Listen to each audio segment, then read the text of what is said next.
Now there was a famine in the land, besides the previous famine in Abraham's time. And Isaac went to Abimelech, king of the Philistines, in Gerar.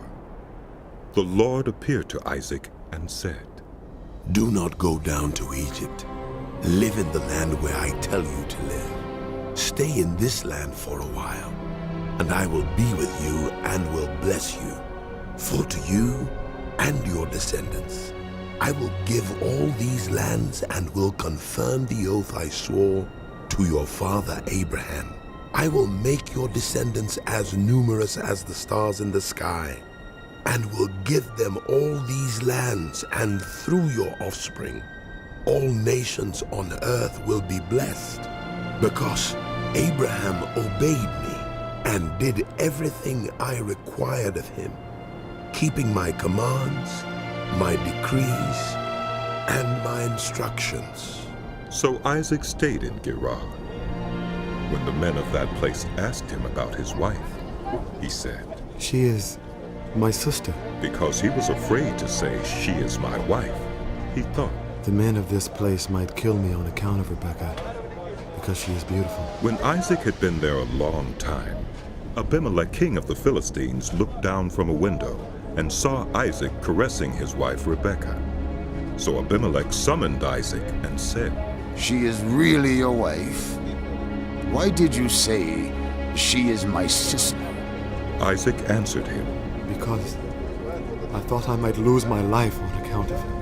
Then Abimelech said, What is this you have done to us? One of the men might well have slept with your wife, and you would have brought guilt upon us. So Abimelech gave orders to all the people. Anyone who harms this man or his wife shall surely be put to death. Isaac planted crops in that land, and the same year reaped 100-fold, because the Lord blessed him. The man became rich, and his wealth continued to grow until he became very wealthy. He had so many flocks and herds and servants that the Philistines envied him. So all the wells that his father's servants had dug in the time of his father Abraham, the Philistines stopped up, filling them with earth. Then Abimelech said to Isaac, Move away from us. You have become too powerful for us. So Isaac moved away from there and encamped in the valley of Gerar, where he settled. Isaac reopened the wells that had been dug in the time of his father Abraham, which the Philistines had stopped up after Abraham died, and he gave them the same names his father had given them. Isaac's servants dug in the valley and discovered a well of fresh water there. But the herders of Gerar quarreled with those of Isaac and said, The water is ours! So he named the well Esek, because they disputed with him. Then they dug another well, but they quarreled over that one also. So he named it Sitnah. He moved on from there and dug another well, and no one quarreled over it. He named it Rehoboth, saying, Now the Lord has given us room, and we will flourish in the land. From there he went up to Beersheba. That night the Lord appeared to him and said, I am the God of your father Abraham. Do not be afraid, for I am with you. I will bless you and will increase the number of your descendants for the sake of my servant Abraham. Isaac built an altar there and called on the name of the Lord. There he pitched his tent, and there his servants dug a well. Meanwhile, Abimelech had come to him from Gerar, with Ahuzath, his personal advisor, and Phicol, the commander of his forces. Isaac asked them, Why have you come to me, since you were hostile to me and sent me away? They answered, We saw clearly that the Lord was with you. So we said, there ought to be a sworn agreement between us and you. Let us make a treaty with you that you will do us no harm, just as we did not harm you, but always treated you well, and sent you away peacefully. And now you are blessed by the Lord. Isaac then made a feast for them, and they ate and drank. Early the next morning, the men swore an oath to each other. Then Isaac sent them on their way, and they went away peacefully. That day Isaac's servants came and told him about the well they had dug. They said, We found water. He called it Shibah, and to this day the name of the town has been Beersheba. When Esau was 40 years old, he married Judith, daughter of Beuri the Hittite, and also Basemath, daughter of Elon the Hittite. They were a source of grief to Isaac and Rebekah. When Isaac was old and his eyes were so weak that he could no longer see, he called for Esau, his older son, and said to him, My son, Here I am. He answered. Isaac said, I am now an old man and don't know the day of my death. Now then, get your equipment, your quiver and bow, and go out to the open country to hunt some wild game for me. Prepare me the kind of tasty food I like, and bring it to me to eat, so that I may give you my blessing before I die. Now Rebekah was listening as Isaac spoke to his son Esau. When Esau left for the open country to hunt game and bring it back, Rebekah said to her son Jacob, Look, I overheard your father say to your brother Esau, Bring me some game and prepare me some tasty food to eat, so that I may give you my blessing in the presence of the Lord before I die. Now, my son, listen carefully and do what I tell you. Go out to the flock and bring me 2 choice young goats, so I can prepare some tasty food for your father, just the way he likes it. Then take it to your father to eat, so that he may give you his blessing before he dies. Jacob said to Rebekah, his mother, But my brother Esau is a hairy man, while I have smooth skin. What if my father touches me?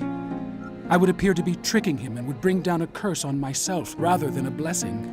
His mother said to him, My son, let the curse fall on me. Just do what I say.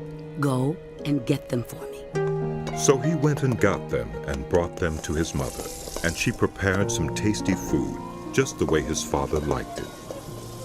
Then Rebekah took the best clothes of Esau, her older son, which she had in the house, and put them on her younger son Jacob.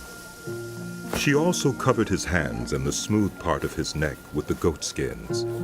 Then she handed to her son Jacob the tasty food and bread she had made. He went to his father and said, My father. Yes, my son. He answered. Who is it? Jacob said to his father, I am Esau, your firstborn. I have done as you told me. Please sit up and eat some of my game, so that you may give me your blessing. Isaac asked his son, How did you find it so quickly, my son? The Lord, your God, gave me success. He replied.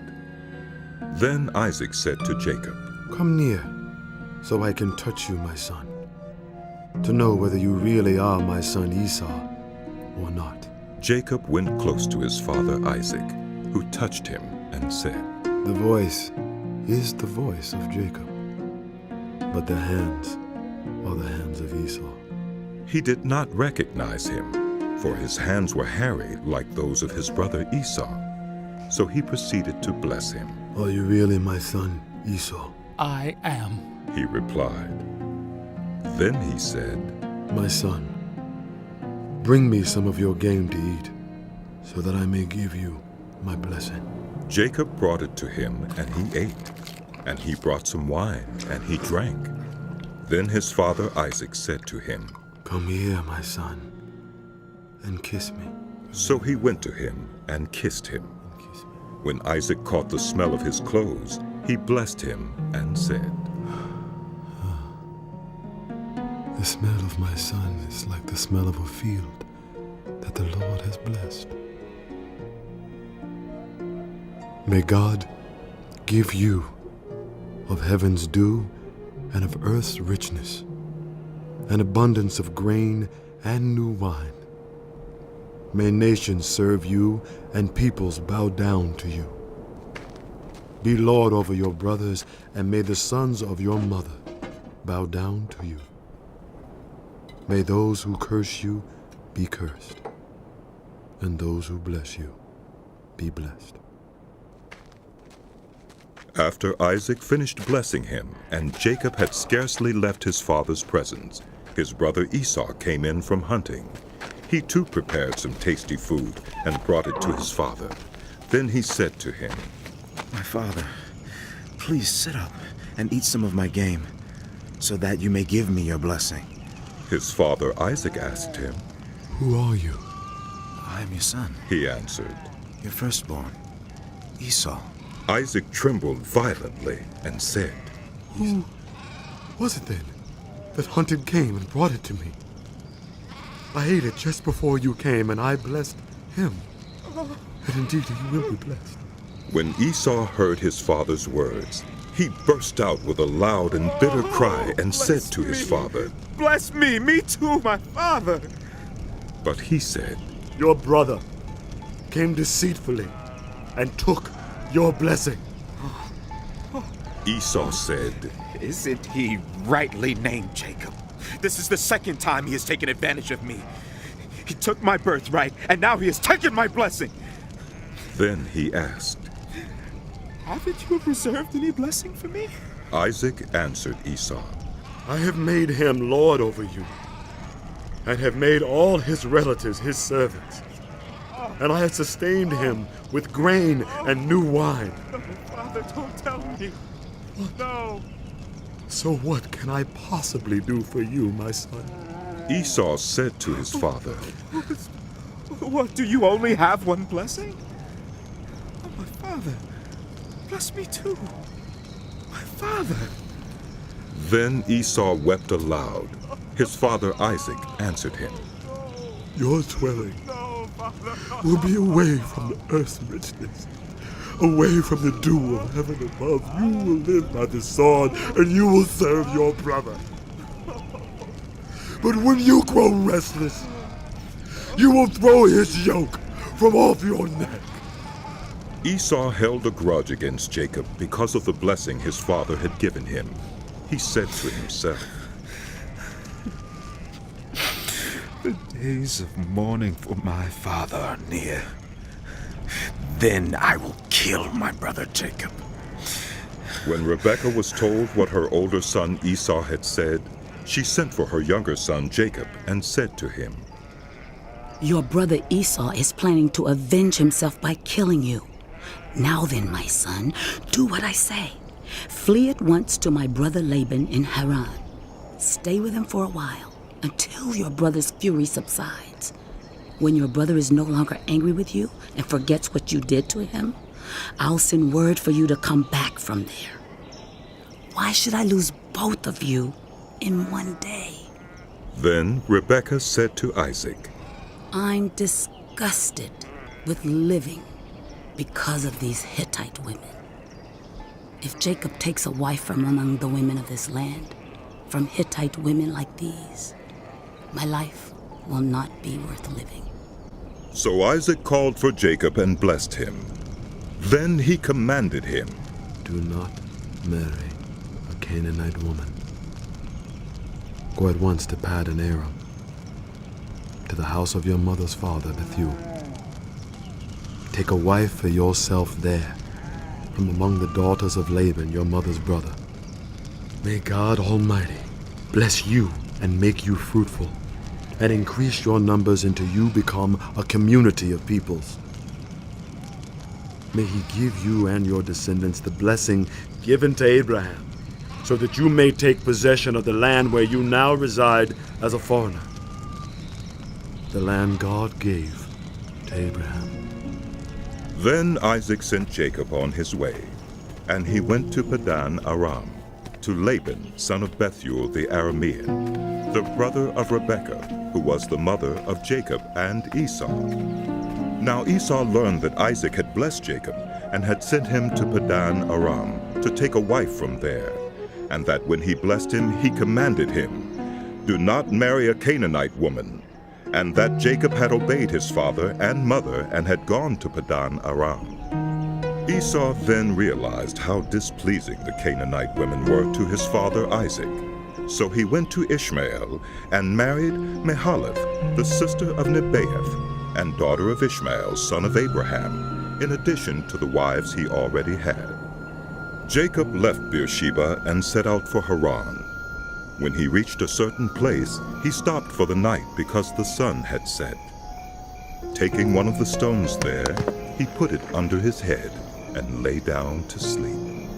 He had a dream in which he saw a stairway resting on the earth, with its top reaching to heaven, and the angels of God were ascending and descending on it. There above it stood the Lord, and he said, I am the Lord, the God of your father Abraham, and the God of Isaac. I will give you and your descendants the land on which you are lying. Your descendants will be like the dust of the earth, and you will spread out to the west, and to the east, to the north, and to the south. All peoples on earth will be blessed through you and your offspring. I am with you, and will watch over you wherever you go, and I will bring you back to this land. I will not leave you until I have done what I have promised you. When Jacob awoke from his sleep, he thought. Surely the Lord is in this place, and I was not aware of it. He was afraid and said, How awesome is this place! This is none other than the house of God. This is the gate of heaven. Early the next morning, Jacob took the stone he had placed under his head and set it up as a pillar and poured oil on top of it. He called that place Bethel, though the city used to be called Luz. Then Jacob made a vow, saying, If God will be with me and will watch over me on this journey I am taking, and will give me food to eat and clothes to wear, so that I return safely to my father's household, then the Lord will be my God, and this stone that I have set up as a pillar will be God's house. And of all that you give me, I will give you a tenth.